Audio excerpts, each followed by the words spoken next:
Hello, everybody. Good afternoon. Thank you all so much for taking the time to be on our webinar this afternoon. We are going to be covering the power of a 1031 exchange from our preferred accommodator, Dino Champagne at Asset Preservation. I have to tell you, this is one of my favorite presentations, as I always learn something new, even after attending multiple of these presentations from Dino. So really excited to have her time and to be able to share with all you folks tonight. We have been working with Dino for many, many years, and she has proven to be an invaluable resource to us at Marshall Reddick, and as well as to all of our clients. I oftentimes reach out to her, as I was just before we started, and ask questions, and she's always able to provide good answers for us. So we're really excited again, like I said, to have her on. So we are going to be digging into the details of 1031 exchanges, but just to explain at a very basic level, a 1031 exchange is a tool that allows investors to sell property and defer taxes by purchasing more real estate instead of taking your cash proceeds. So Dino's going to go into that more detail, but just for those of you that have maybe never even heard the term before, I wanted to kind of give you an idea of what this may be about. So, this has been a tool that is used by many investors, and it's a great way to scale and a great way to grow your portfolio. And we're going to be covering the ins and outs of that process. Now, because 1031s are often quite specific, we are, and if you're somebody who's going to be, thinking of actively selling or in escrow, and you have very specific questions, the idea is I'm going to be doing follow-up calls after this presentation. I'm happy to connect you folks with Dino directly or getting on a call directly. The likelihood of going over specific scenarios on this presentation is probably not going to happen. So I just want to give you a heads up. If you have a question and it doesn't get answered, please don't worry. We will be getting to you, and I'll set up those calls and emails, so not to worry. But before I do turn it over to Dino, I just want to do a quick introduction. So my name is Vince Tomich, and I'm an advisor here at Marshall Reddick. And I work out of our Newport Beach office in California. My primary role as an advisor is to essentially learn as much as I can about each individual investor and help guide you through the process of investing with Marshall Reddick. There's many steps, in the home buying process, or in buying an investment property, and I'm basically here to assist from our very first call even till post-closing. There's a number of team members from our agents, our lenders, our property management team, of course our 1031 exchange accommodator, and I help make those connections and field questions along the way. So that's essentially my role as an advisor and as a realtor. I was born and raised here in Southern California. I've been in the industry now for over 7 years, and I'm a big fan of practicing what I preach. I'm an investor myself. I use Marshall Reddick for property management. I participate in our lending at our office. So lots of things to discuss from an investor standpoint, as well as as an employee. So just for those of you that may be newer to Marshall Reddick, I always like to just kind of take a couple minutes to explain, who we are and what we do. So I would categorize us as a full service real estate firm, and we have 4 primary services that we focus on. So we have our real estate brokerage, our property management, our private lending, and our investment fund. So for our real estate brokerage, we help people buy and sell, whether it's a primary residence or an investment property, right? We can help you on both sides of that transaction, and regardless of the type of purchase. For property management, so 99% of the folks that do end up buying an investment property are going to need property management services. And what does that look like? So just at a high level, you're looking at marketing the property, background checks on the tenants, showings for the property, rent collection from the tenant, rent disbursement to you as the owner, any kind of maintenance or repair requests we would handle, the end of the year tax filing stuff, so your 1099s and just all the reporting associated with managing it over the year, we would be able to deliver to you. And then at the end, a tenant turnover. So when tenant moves out or if at worst case a tenant is needed to be removed, we would handle all of those aspects of that element for you. So that's a little bit about property management. Private money lenders. So we have a a wing of our business that is private lending. So there's a few pieces to that. One of those is we service borrowers, people who need to borrow private money. Those individuals may be folks that are doing a fix and flip on a property. Maybe it's individuals who have self-directed retirement accounts and you need private money or non-recourse financing. That would be another example of people that borrow from us. You may have more than 10 finance properties, or you may need a short-term loan like a bridge loan to get before you get into long-term conventional. Those are the people that borrow money from us, and we offer, short-term financing from 12 months all the way to, essentially 30-year fixed loans. Now, on the flip side to that, we have our investment fund, or I should say note investing, right? So the same borrowers I just described, we offer the opportunity for investors to lend money. So let's say instead of buying a piece of property and collecting a rent check, you can fund a loan and you can collect a mortgage payment. So it's a lot more of a straightforward type of investment where you're just trading your money for an interest rate. Whereas, you are forfeiting, appreciation and some of the tax advantages that real estate offers, but you also you don't have to deal with the maintenance and the vacancy and some of the more hands-on elements that come with real estate. So it's definitely a different avenue that's interesting for a lot of our investors, and I'm happy to discuss that further, but it's always good to kind of explain all of our services. And ultimately my goal is to make the process of investing as seamless as possible by educating you guys and introducing the key players that make it happen. So as we move on, I just wanted to also cover really quick, our investment methodology. This is, oftentimes whenever you get a call from us as an advisor or from myself as an advisor, we would just cover the who, what, when, where, and why, right? So for those of you on this presentation, maybe you're, why are you on this presentation? You might be selling a property and needing to buy something new, right? So a 1031 would be a really good avenue. And we would be able to kind of cover the areas that make sense. You talk about your time frame, what kind of property, identifying the markets, and then last but definitely not least, introducing all the key players. We've been around for many years, right, since 1979. So we have tons and tons of resources that we are happy to share with our clients, and we do encourage you to leverage those. So this is kind of just a little overview of maybe what a call would look like from myself if we've never spoken before.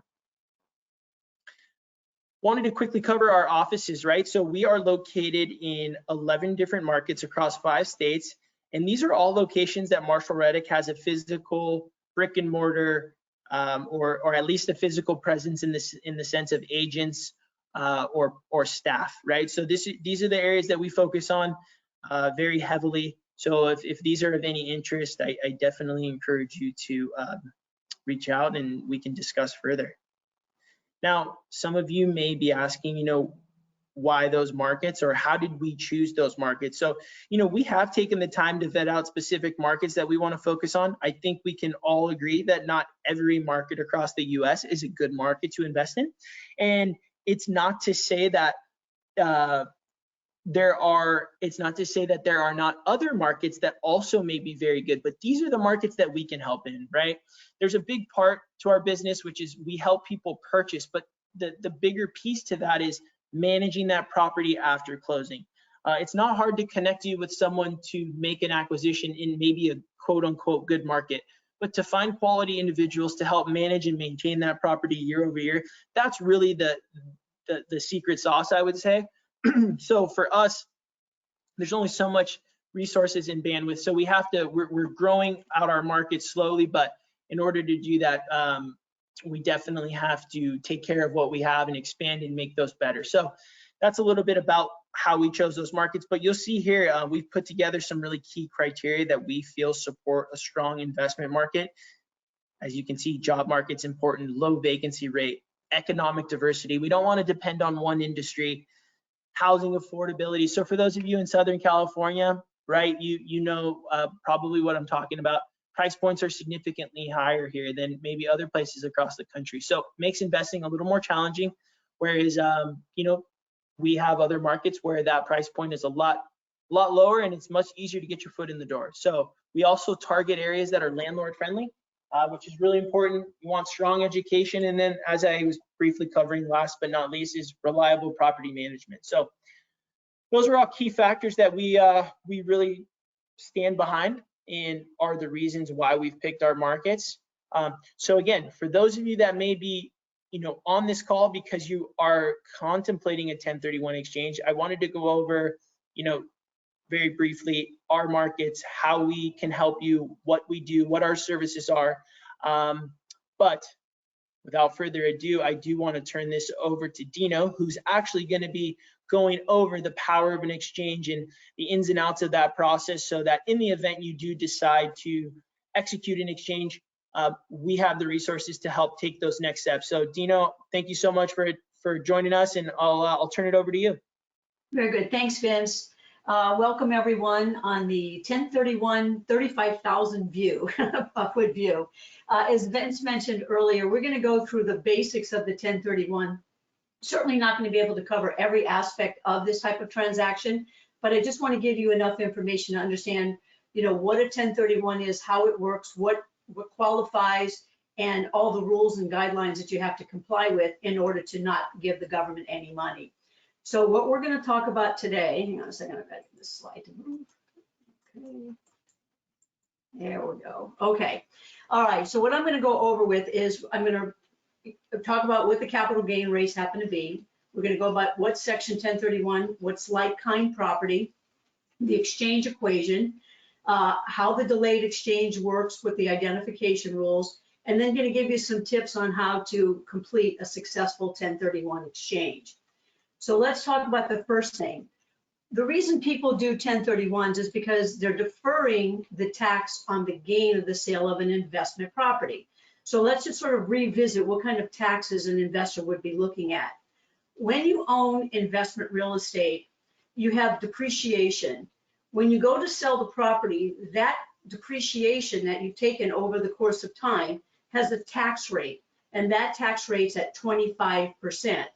Then there's the remaining, which is going to be taxed at either 15 or 20%, depending on your income at the time that you sell the property. There's also what's known as the net investment income tax. Most people know it as the Obamacare tax. So if you have income, for example, of over $200,000 if you're single, $250,000 if you're a married couple, you're going to be subject to an additional 3.8%. So at the federal level, you've got depreciation recapture, 25%. Capital gain rate can be either 15 or 20%.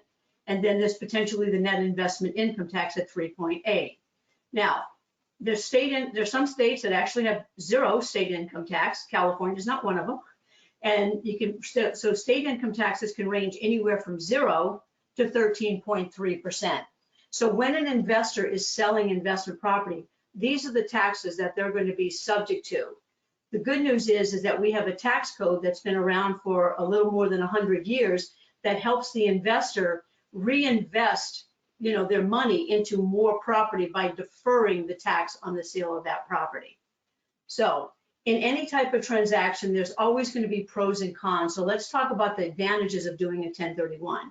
Well, one, as I just mentioned, you have the option to defer the tax for the depreciation recapture, federal taxes, most states comply with the 1031, and the net investment income tax. So that's a big plus. So let me just put a little fine point on it. Say your tax liability was $100,000 for both federal and state. Well, if you have to take that $100,000 and you have to pay the government, then that's the $100,000 you're not able to reinvest into real estate. So think of it that way. I can take that $100,000 and now I can build my portfolio. I can build my estate, which brings us to the next point about wealth accumulation. I'm preserving my equity because I'm not paying the taxes. I'm deferring the taxes, both state and federal. I can also utilize a 1031 with leverage. So for example, if I have a lot of cash coming out of a sale, I may be able to buy either more or larger properties by getting financing. So that's another way to help build your wealth. Diversification.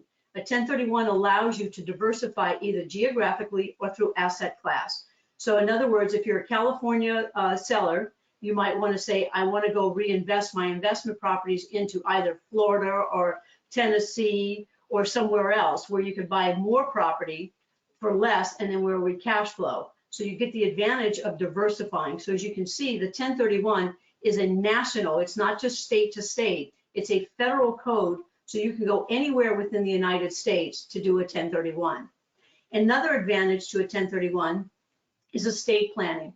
So for example, as an investor, you might want to continue exchanging, deferring all those taxes, and then you use it for the estate that when ultimately we pass away, we're all guaranteed that end, hopefully later than sooner, but when we pass away, under current tax law, our heirs will inherit the property and they get a step up in basis. So they're not going to be saddled with the tax liability that if I were the investor that I've been deferring all along, because they're going to get a brand new basis in the property.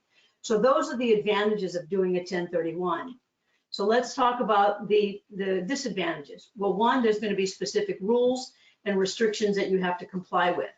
Another disadvantage to the 1031 is that your replacement property, now I'm not going to go too deep in the weeds, but if you're selling an investment property, say for $500,000, and you buy an investment property for $500,000, your basis, which is what you pay for the property in the new property, is not $500,000. It's the price you paid for the new property minus the gain deferred, not the tax, but the gain deferred. So that's one of the disadvantages to a 1031. The next one would be lack of liquidity. Why? Because any money you keep will be exposed to tax. So you have to buy real property in a 1031. Additionally, if somebody is selling investment property and they don't consult their advisor and they may have had some losses, well, you're not going to be able to utilize those losses on that transaction. So you always want to consult your advisor. Is there a possibility of higher tax rates in the future? Yes. And then again, the other disadvantage is that a 1031 is a tax deferred. You're never going to hear me say tax-free because it is not. You're deferring the tax on the gain of the sale of an investment property. So those are the pros and cons when you're doing a 1031. Now, in order to do the 1031, there are going to be 4 basic guidelines that the investor has to comply with. The first guideline is the property. Does the property qualify? So was that property held for trade or business or for investment? That's one of the guidelines. The second requirement is going to be how much you have to spend. We call that the exchange equation. So when you're doing an exchange, you have to spend property, you have to purchase property that's equal to or greater than your sale price minus the closing costs, spend all of the cash and replace any loan that you had. We call that the exchange equation. The third requirement is going to be the timeline. Remember I said one of the cons is there's going to be some restrictions and some timelines? Well, this is it.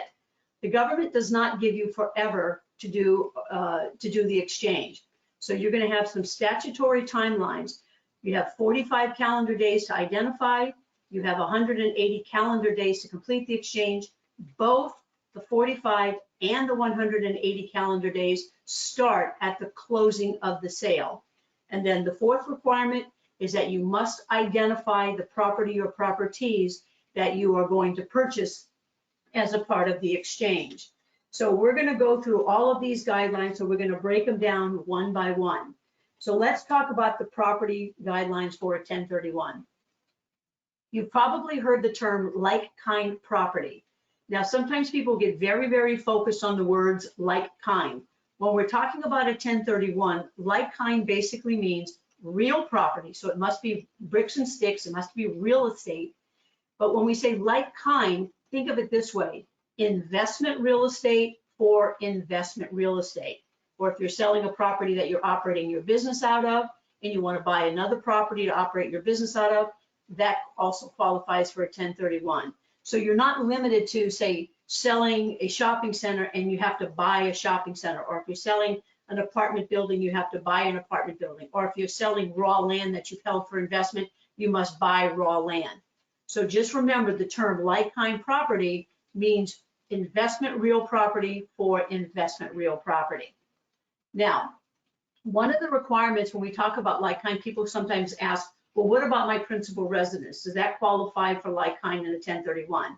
And the answer to that is no. If the property is solely your residential property, it's your residential residence, that does not qualify for a 1031, even if you exceed the exclusion. That's a whole different tax code. That's IRC section 121. And then another type of property that does not qualify for 1031 is what we call dealer property. Vince sort of made the comment about, you know, they have funds that are available for people that want to do some fixing and flipping. Well, if you're doing some fixing and flipping, that's considered dealer property, and that doesn't qualify for a 1031. So again, just to reiterate, the relinquished property must be property that you held for trade or business or for investment, and the replacement property must also be held for trade or business or for investment. Now, when we talk about the term held, people go, well, how long am I supposed to hold the property for investment purposes? Well, in most cases, there's absolutely no mandated holding period. So that's going to be a decision made between you and whoever does your taxes to determine whether that property that you're selling qualifies for a 1031 or not. So here are some examples of what timelines might be considered something that would be considered held for investment. 24 months. When you hold something for 2 years, that's going to probably cover about 3 different tax returns. There was a private letter ruling that addressed that 24 months was sufficient. And there's a revenue procedure that basically addresses vacation homes, but it says that a dwelling unit must be held for 24 months. So that could be one thing that you can take a look at to say, okay, well, 2 years is sufficient. Then there's another view is the fact that maybe 12 months. 12 months because you're straddling 2 different tax years. You're holding the asset for more than a year, so now you'd be qualifying for long-term capital gain. And even at one point, Congress had attempted to say, yes, you have to hold it for at least 1 year. So the good news is there's no mandated holding period. The bad news is there's no mandated holding period. So that's a discussion between you and whoever does your taxes. So if you have a property that you've held for a short period of time and you're thinking about doing a 1031, you know, make sure you're consulting with your tax advisor to determine that in the event that your transaction was ever audited, that you can substantiate that you intended to hold that property for investment purposes. And remember, this has to be on both sides of the equation.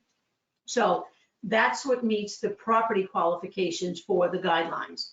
Now let's go into the next portion of it, is what we call the exchange equation.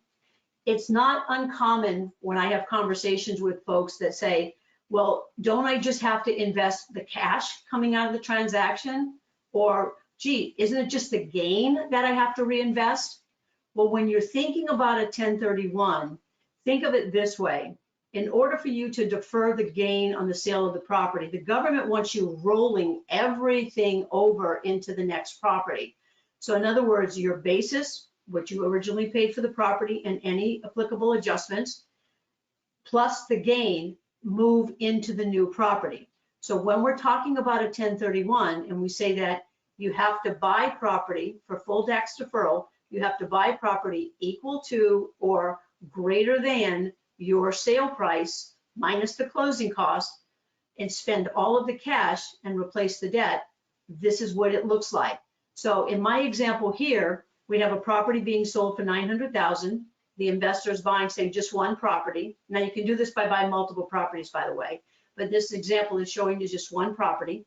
The loan that was paid off at the time of closing was $300,000. The closing costs, they were $60,000, and the cash coming into the transaction was $540,000. So they put the full $540,000 down. They use leverage so they can do what? Buy higher, and that's totally okay as long as you're spending all the cash. So in this example, the taxpayer spent all of the cash and bought higher than what they sold for. So this would be a transaction that looks like full tax deferral. Now let's look at an example where it's partial. The sale property, again, same $900,000, but in this example, the taxpayer was only buying one property, but they were only buying it for $700,000. the mortgage was 300, but they only replaced the mortgage by getting a new $260,000 mortgage. The cash, they only put 440,000 of the 540. So in this example, this taxpayer has mortgage boot, and boot in the 1031 world means taxable. So they have mortgage boot of 40,000 because they did not replace the debt, all the debt, and they did not spend all the cash, the 100,000. So in this example here, the taxpayer will be subject to tax of gain on up to $140,000. Can you do a partial exchange?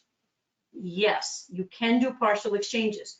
But when you're considering doing a partial exchange, it's important to understand what your actual gain dollar amount would be if you didn't do an exchange, and are you still going to benefit from the exchange? So for example, if this property was 900,000 and the taxpayer's gain on the sale of the property was only $100,000, there would be no reason to do the exchange because their boot, the portion that's not reinvested, is 140,000. So the taxpayer would pay the tax on the 100,000 like nothing happened. If the investor's gain was 300,000, they would still be deferring tax on 160,000. So you can do a partial exchange, but when you're considering that, it's important to know whether you're still benefiting from doing the partial exchange or not. And then here's an example, and the reason I bring this slide in is because it does come up in situations where sometimes investors are focused on only one thing, and that's buying property higher than what they sold for. Remember, I told you, you must spend all of the cash. So in this example here, even though the taxpayer bought property higher than what they sold for, they received a loan of 700,000, therefore only needing 400,000 of the 540 in cash. So they did not spend all of the cash. So that cash now, even though they bought higher, is going to be subject to tax. So when you're doing a 1031, you want to make sure that you're watching how much you have to put down and buy new property for. Okay, now let's talk about closing costs, because there's certain closing costs that are considered acceptable expenses in a 1031, and there's those that are not. Any cost that is associated with the transfer of property, so real estate commissions, title insurance premiums, escrow fees, attorney closing fees, legal fees, transfer tax, notary fees, recording fees, qualified intermediaries fees. So any cost associated with the transfer of the property is considered an acceptable exchange expense. What is not? Prorated rents and security deposits. So if you're buying multiple units, you may have prorated rents and security deposits. And if you start crediting that to, if you're the buyer, if you're the seller and you start crediting that to the buyer, then that means that the buyer's not bringing in that money, and that is going to be subject to tax, because that's a cost of operating the property, not a cost of transferring it. Any type of lender fees, such as points, prepayment penalties, that's a cost of financing. Paying the buyer's closing costs could be subject. Now, some of these items, it's going to depend on how your accountant is actually going to deal with this when they file your tax return. But just giving you a clue that there's certain things that are considered acceptable and clear, and there's those that are not.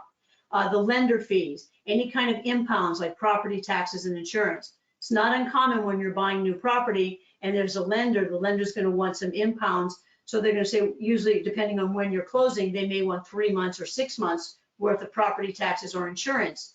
Well, if you think exchange proceeds can be used for that, that's a cost of operating the property and therefore would be subject to tax. So when you're looking at these items, make sure that you have your accountant review all of this. All right, so now let's take you through the process of the exchange. So the exchange is actually going to, where the qualified intermediary is actually going to be coming into the transaction is when you get a buyer and you open up escrow. So once you open up escrow, that's when our role as a qualified intermediary is going to officially begin. You know, we're going to have conversations probably before you list the property, while the property is being listed, but my role doesn't officially begin until you get a buyer and you have a contract. So what happens is when you open up escrow with the escrow company, to set up the exchange, you have to say, okay, we're setting up the exchange. So I would, if you were dealing with me, I would say, all right, I need to know who is your escrow officer, the address of the property, when's it closing, how much you're selling it for, do you have any loans on the property, all of that information. Then I reach out to your escrow officer and I request a copy of the contract and the title information. From there, we prepare the exchange agreement. So when you're doing a 1031, you're seeing real estate documents such as a listing agreement and the purchase and sale contracts. You open up escrow, now you're seeing all the escrow documents, and then you're going to see a third set of documents, which are the exchange documents. So you have to keep your eye focused on each role that everybody's playing. Your real estate agent's got their role, the escrow officer has theirs, and the 1031 has theirs. So we prepare the exchange documents. Those documents need to be signed prior to the closing of the sale. I had a transaction this morning where there's closing on Monday. The documents have been sent out, but the client hasn't signed them yet. So reminded the client, you've got to sign the documents or else you don't have an exchange. Us sending you the documents and you not signing them is not an exchange. So please keep that in mind. So you're going to have a new full-time job, part-time job. All right, so the documents get signed, the buyer brings in their funds, the deed to the property goes directly to the buyer, the money comes to the qualified intermediary, and this is when the time frame starts. When the sale closes, that's when the 45 and 180 calendar days is going to officially begin. Now, when you get under contract with the replacement property, we are going to prepare the replacement property exchange document. So when you get in contract with the purchase, then you have to let us know. We prepare the replacement property exchange document. So we're going to be communicating with whoever's handling your closing for the purchase. We're going to ask for the contract, the same stuff that we asked for on the sale. We're going to prepare another set of documents for the buy side. You sign those. When you get ready to close, we wire the funds into the closing, and then the deed goes directly to you. So that's the flow of the exchange. So as you can see, the exchange must be set up prior to the closing of the sale. I always cringe when somebody calls and says, oh, we closed and now we're ready to set up the exchange. If you close on your sale without the qualified intermediary and signing the documents, you have a full taxable event. You cannot undo what was done. So when you're dealing with a 1031, remember the qualified intermediary must be involved and the documents must be signed prior to the closing of the sale. Now, Dino, really quick, just to jump in, I always get the question of when would you recommend the preferred time to reach out to you guys to start or to open exchange? Like when the home first day it goes into contract, before, when would you suggest engaging with you guys?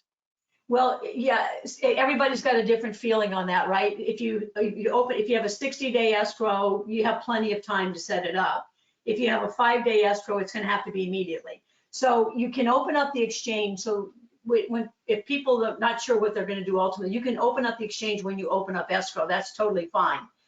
And what's important to know that if you open up the exchange and for some reason your sale does not go through, so the sale fell out, escrow fell out, then our company, and I can only speak to our company, we merely cancel the file and there's no cost. The 1031 we only collect our fee when we have your money from your sale. So we can do it when the escrow opens. I would say you maybe want to get to past at least the due diligence period, but a lot's going to depend on, you know, how quick the escrow is scheduled to close. We can do it 2 days before the closing. Not ideal, but we can do it that way. All right, but as long as it happens before the sale closes. More time is better than less. So I'm not sure if that completely answered your question, but when you open it up, if you wanted to set up the exchange, totally fine. If you wanted to wait a week or two before the closing, that's fine too. But you want to make sure that if you're getting close to the closing, that there's not going to be any issues in reference to how title has been vested, how the contracts read and such. So, you know, maybe 2 weeks before gives enough comfort in case there's some issues that have to be dealt with in the 1031. That So makes hopefully sense. Thank you. Okay. All right, so now let's talk about the hard part to the 1031, because there's no doubt that this is a more difficult part. And this is the identification. So you have to identify the property or properties that you wish to purchase as a part of the exchange. Now, there are 3 rules to the 1031 identification. The first rule is known as the 3 property rule, where you're physically limited to 3 addresses, but you are not limited to the dollar amount for each property. So if I sold for $900,000, like in my example, I can identify a property for $1 million. I can identify a property for $1.2 million. I can identify a property for $1.5 million and buy whichever one I want, or buy 2 or buy 3, whatever I wanted to do. So no limitation on the dollar amount for each of the properties, just limited to the number of addresses. Now, if I wish to identify more than 3 properties, I am now going to default to the next rule, which is known as the 200% rule. Under the 200% rule, I can identify 4 or more addresses, but now the fair market values of those properties are going to come into play. So if I identify, if it's my exchange, and I identify 5 properties, and I sold for $900,000, the total value of all of those 5 properties cannot exceed $1.8 million, which is 200% or 2 times my sale price. If I identified 5, say those 5 properties, and my sale price was 900, but the aggregate values were 2 million, now I'm out of the 200% rule. I'm into what's known as the 95% rule, which means under the 95% rule, there's no limitation to price. But before you get excited about that comment, you must close on 95% of the aggregate value of the properties you have identified. So for example, if I identified $2 million and I'm over my 200%, I must close on $1,900,000. So unless I have a property that I've identified that's 100,000, I need to buy and close on my entire list. So here's what's important, because sometimes when you're doing exchanges, you want to have some flexibility. And especially when we're dealing with the market where we have such low inventory levels, it makes it hard when you're on the buy side for a 1031. So when I'm talking to somebody about the identification rules, and they're talking about identifying as many properties as they would like, I have one guy that wanted to identify 10 properties. So I have to go back. What did you sell for? Where are you buying? And what are the prices for the area that you're buying in? And then once I know that, then I can determine, well, you're going to be pretty much limited to the 3 property rule, or you have some flexibility into the 200% rule. So if you were selling, for example, in Orange County, a property for $1.5 million, and you wanted to buy single family rentals in Tennessee or in Florida, where your prices are in the 250 to 300,000, then you're going to have more flexibility, because you're selling for such a large price that you can utilize the 200% rule probably pretty comfortably. But if you're selling for a property, say for example in the Inland Empire, say in the Victor Valley area, for 300,000, and you're looking at buying property, you're anywhere, probably anywhere, you're going to be pretty much in the 3 property rule. Because if you sell something for 300,000 under the 200% rule, the most you're going to be able to identify is only 600,000. So in that instance, unless you're buying properties for $50,000, you're going to be pretty much in the 3 property rule. And that's why when I have these conversations, I want to know what you're selling for, where you're buying, and what is the price point, so we can try to keep you out of that very dangerous 95% rule. Because if you misstep, that could be dangerous for your 1031.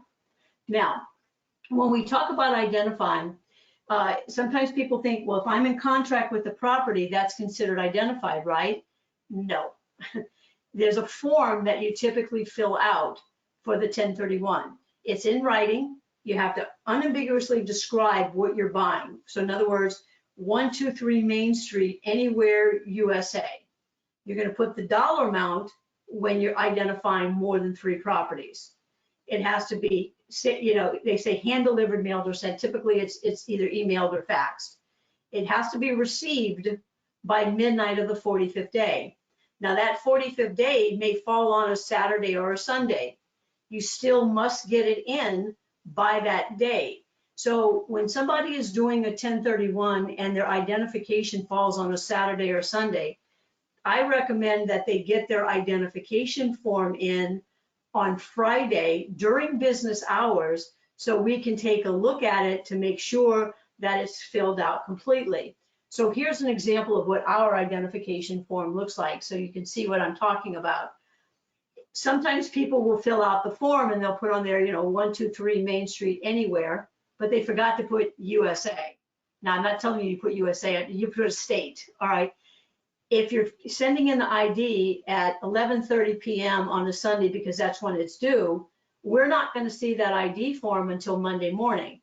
And once it's past the 45th day, I liken it to Cinderella at the ball.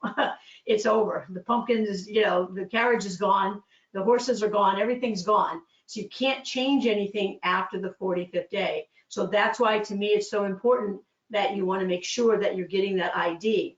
And sometimes people that are doing the math may miscalculate if they're doing the 200% rule. So the ID form is a very, very critical and crucial part to the 1031. Remember, I told you those 4 basic guidelines. Well, this is number 4. Did you fill out the identification form properly? Did you buy any of the properties that are on the list? See, when you fill out that list, you cannot change your list after the 45th day. So most of the time, people are going to wait till they get closer to the 45th day because you may be making offers on properties that you do your due diligence and you decide you're not going to buy it. So that's not a property that you're going to want to put on the list. That's why you want to wait till you get a little bit closer to the 45th day.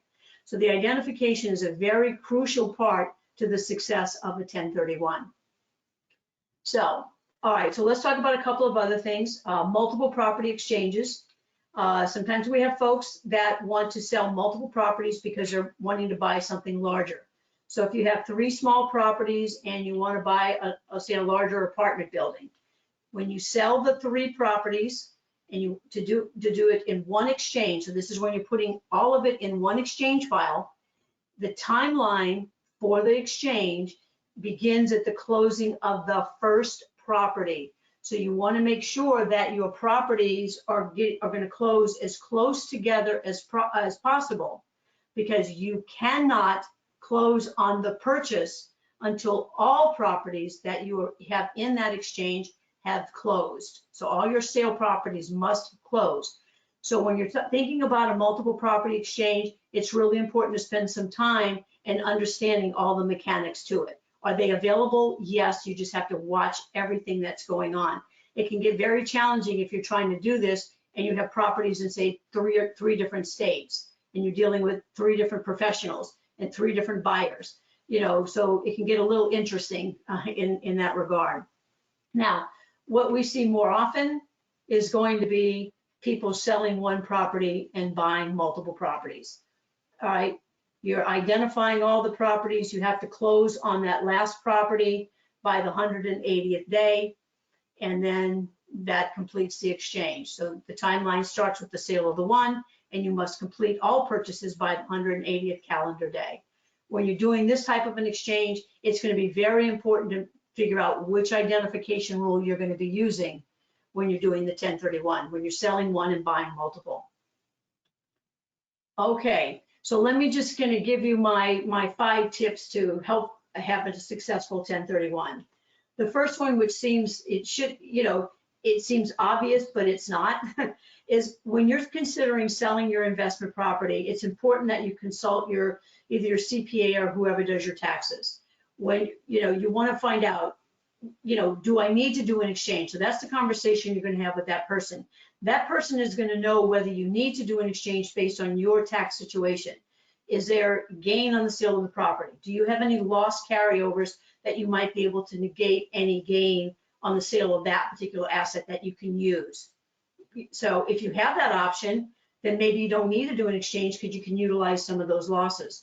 Very important to have your CPA review your closing statements, the settlement statements that you get from escrow, so they can see, okay, yeah, don't worry about this. We can negate any potential tax on that. So you want to have your accountant involved in the beginning to determine whether you need to do a 1031 or not, and then to review those closing statements. Very important to make sure that you're discussing the 1031 with the qualified intermediary, because I'm going to take you through the rules and the guidelines just like I'm doing right now, even before you get in contract, so you have an idea. You go over the steps of what to expect. So, like I thought I've given you some examples what to expect. When you get in contract, this is what information I'm going to need. This is what I'm going to do with the information you provided me. Then the team is going to prepare the exchange documents, sign the exchange documents, so you have an idea of the flow of the transaction. What happens on the replacement property side? Where do I get the earnest money deposit for? All these things are part of having the discussion with the qualified intermediary. You want to be in communication because it is your transaction. Become familiar with the requirements. Okay, the financing. How much do you need to spend? Understand how you properly identify properties. So sometimes people just wing it, or they talk to a friend and they're giving them bad information, and then it can go wrong. So you want to talk to the professionals that are professional and are helping you throughout this transaction, so we can take you through, remind you of how much you have to spend, explain to you how to identify it. That's what we're there to help you for the whole transaction. So be involved in your transaction. The next one, confirm your tax ownership and vesting prior to selling. This one actually, I'm thinking about maybe moving that one from fourth to first because there are times in transactions where the tax ownership, which means how you have been reporting the property on your tax returns, does not comply with how you actually hold title to the property you're selling. When you think about a 1031, I want you thinking about a 1031 as being a tax transaction that involves real estate, not a real estate transaction. It's a tax transaction that involves real estate. So in a 1031, we're following who's the taxpayer. So you want to make sure that before you even put that property on the market, that you go back and visit your title to see, how am I holding title to this property? And am I still reporting this the same on my tax return? So does this match? Because there have been instances, and this is where a last minute exchange becomes very, very, very gnarly, is when we're getting the documents, but the documents are showing the husband and wife are on title to the property, but for the last 5 years, they've been reporting it as a partnership. So now we have inaccuracy here because the vesting is showing husband and wife, the contract's husband and wife, but who's actually been reporting the property? The H&W Investment Partnership. So now we have, all this stuff has to get corrected prior to the closing so the exchange documents can be drafted properly. So if you're thinking about selling property, go check your title. Make sure your title is matching because people change the way they report a property but forget to change the title, okay? And then fifth, communication. Really quick, just on that, that sounds pretty complicated, but just if you can cover really quickly, I don't know if this is too long of an answer, but what does it take to kind of unravel that bird's nest that you just described? Well, it's about, now you have to unravel, you've got to fix the title. You've got to correct the contracts because you want everything, matching. You want it to match what's showing on your tax return. So in that instance, you're talking about doing, correcting the deed to show the H&W Investment Properties LLC partnership or whatever it happens to be. And then now you have to amend the contract to show who's the seller, because the seller is no longer Jack and Jill. It's the H&W LLC. So you've got to do all that. So it can get complicated, especially if you're doing all of this last minute. And then sometimes there's other complicated issues, which we probably don't have too much time for. But that's why, you know, if you're thinking about selling a property, if you can find this out before you even list it and talk to your tax advisor about how you need to correct certain things. Like take up somebody, for example, that bought a property that was single and then got married and never put the spouse on title. Are they filing joint tax returns? Are they filing separate tax returns? So these are issues that come into play. So that's why you want to get it, you want to address it early on. Okay. Got it.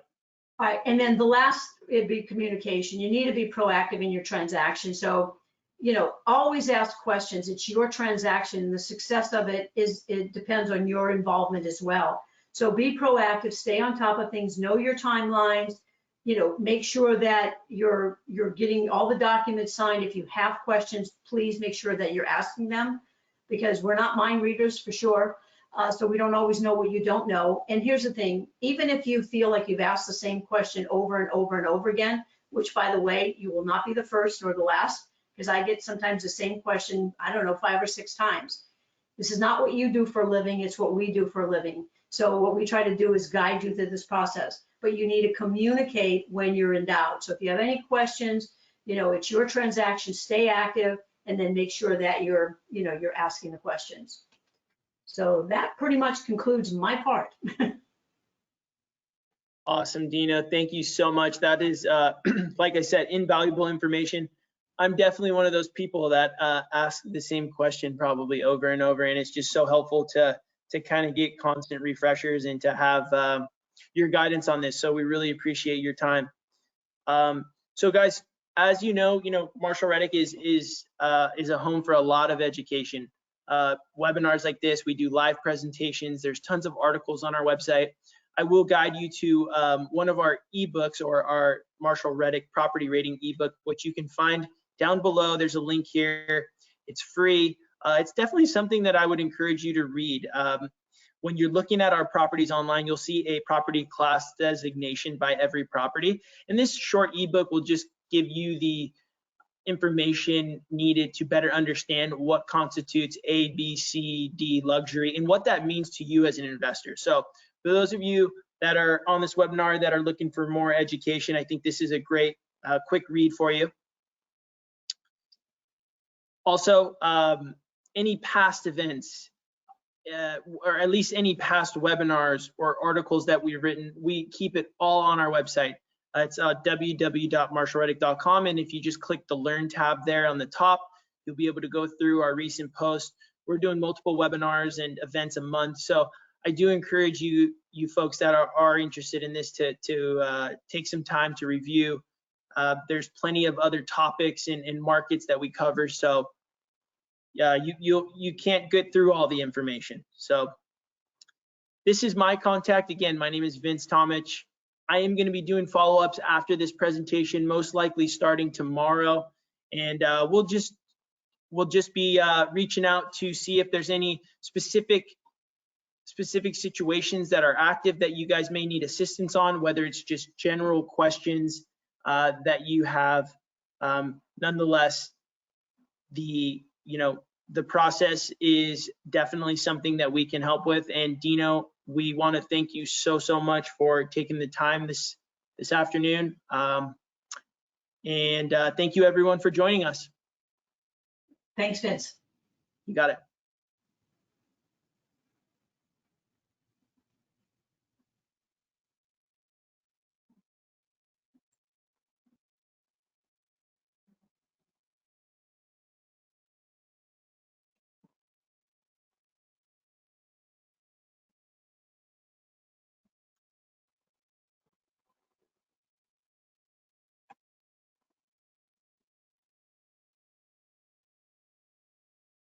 Done.